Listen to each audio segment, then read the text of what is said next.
정치인의 말과 행동은 항상 겉과 속을 모두 살펴야 합니다. 윤석열과 국민의힘이 일제히 핵전쟁까지 언급하며 강한 국방을 내세우고 있습니다. 이상하지 않습니까? 결국 내부에서 충격적인 발표가 하나 나왔습니다. 역시나 뒤에서 꾸미는 일이 있었습니다. 이번엔 정말 탄핵까지 이어질 수 있는 중대한 사항입니다. 오늘도 구독, 좋아요와 함께 정치사수 시작해 보겠습니다. 한국전쟁 발발리를 맞아 국민의힘 내부에서 자체 핵무장을 해야 한다는 목소리가 나오고 있습니다.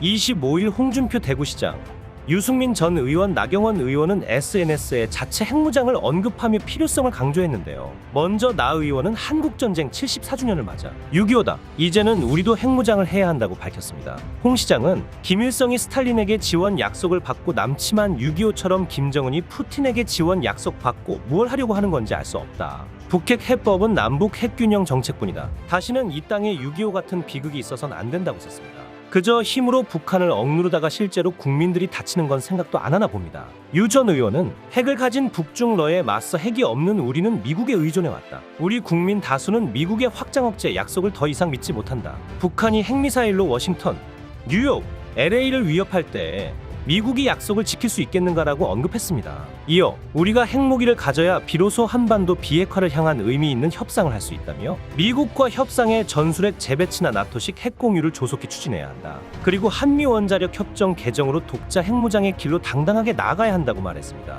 특히 유 전 의원은 우리나라의 경우 핵확산 금지 조약 탈퇴가 가능한 나라라고 밝혔습니다. 유 전 의원은 NPT 10조 1항에서 비상사태가 자국의 지상 이익을 위태롭게 하고라고 규정한 NPT 탈퇴의 권리가 가장 완벽하게 적용되는 나라가 대한민국이라고 덧붙였습니다.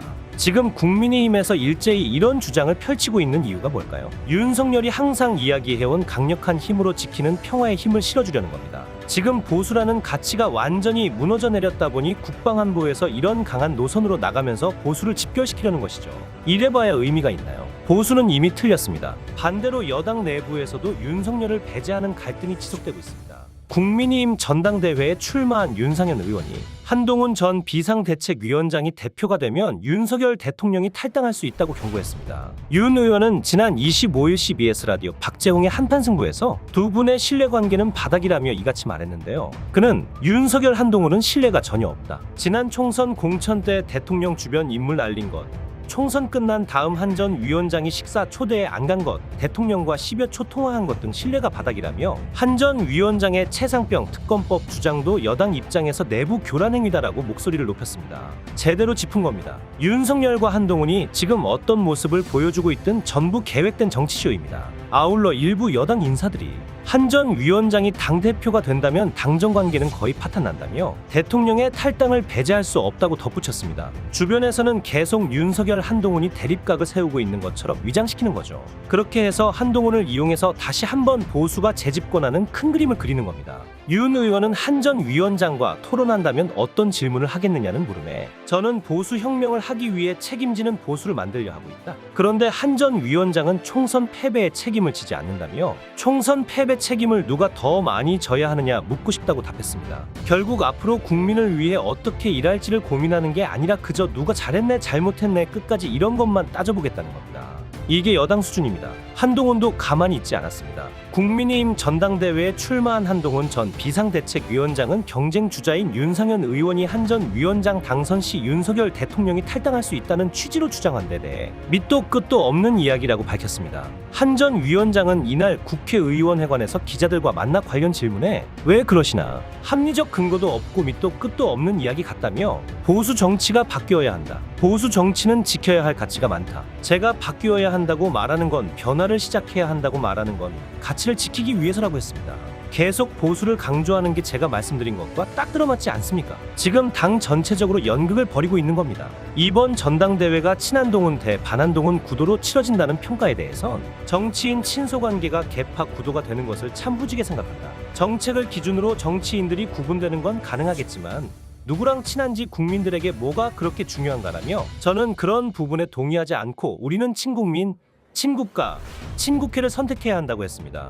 홍준표 대구시장이 자신과의 만남을 거절한 데 대해선 특별한 입장은 없다며 본인이 만나기 싫다고 하니 뵙기 어렵지 않겠냐고 했습니다. 홍 시장은 윤상현, 나경원 의원과 만난 데 이어 이날 원희룡 전 국토교통부 장관과도 회동합니다. 다만 한 전 위원장 측의 면담 요청은 거절한 것으로 알려졌습니다.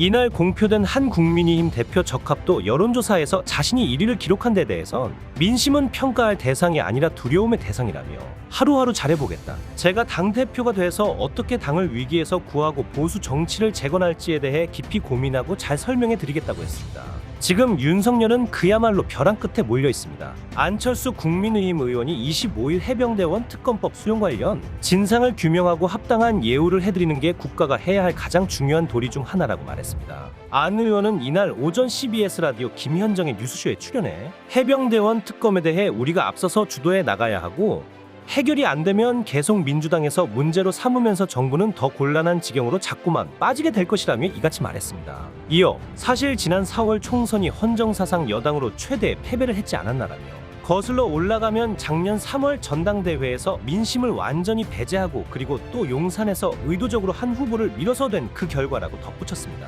그러면서 이번 전당대회야말로 개파 갈등하는 것은 정말로 바람직하지 않다. 이번에 뽑힐 대표의 생각이 정말로 중요하고 정책 경쟁이 되어야 된다며 단순히 비운, 친윤, 비한, 친한 이런 식으로 가다가는 오히려 더 나빠질 수 있다고 꼬집었습니다.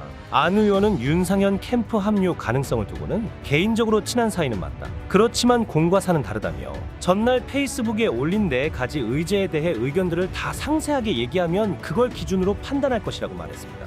전날 안 의원은 7.23 전당대회 출마를 선언한 4명의 후보에게 당에 대한 성찰과 개혁 방안, 건설적인 당정관계 구축 방안, 연금 개혁, 미래산업 등에 대한 비전 그리고 해병대원 특검과 의료대란 등 주요 현안에 대한 입장을 밝혀달라 주문했는데요. 그는 당대표 경선 과정에서 단일화 가능성이 있을 것 같냐는 질문에 각자의 목표가 분명하기 때문에 서로 간의 단일화는 없을 것이라고 답했습니다. 한편 경기도 화성시 아리셀 공장 화재와 관련 지역의 행사도 있고 화성도 내려가 볼까 지금 생각 중이라고 말했다. 정부 여당은 하는 짓이 완전히 똑같습니다. 국민의힘이 개혁신당 중재안을 수용하겠다고 밝힌 바 있었죠. 개혁신당이 더불어민주당 단독으로 법사위를 통과시킨 최상병 특검법의 중재안을 여야에 제안했습니다. 개혁신당 천하라 원내대표는 국회에서 기자회견을 열고 특검 추천권을 정당이 아닌 대한변호사협회에 부여하고 대국민 브리핑은 수사 개시일로부터 각각 30일, 60일 되는 날 실시하도록 횟수와 시점을 제한한 법안을 제안한다고 밝혔습니다. 천 원내대표는 민주당의 의석 수를 고려할 때 본회의 통과는 시간 문제이고 윤석열 대통령의 거부권 행사와 재의결, 부결 역시 정해진 수순이라면서 성과 없는 정쟁을 끊고 하루빨리 진상규명을 하기 위해 대안을 마련한 것이라고 덧붙였습니다. 그러면서 민주당을 향해 최상병 특검의 추진을 진심으로 원한다면 여당이 거부할 빌미를 없앨 중재안을 적극적으로 수용해달라고 요구했습니다. 지금의 정부 여당이 무슨 짓을 하든 그 이면을 봐야 합니다. 오늘 내용은 여기까지입니다. 유익하셨다면 구독과 좋아요 한 번씩 부탁드립니다. 대한민국이 바로 서는 그날까지 정치사수가 함께하겠습니다. 감사합니다.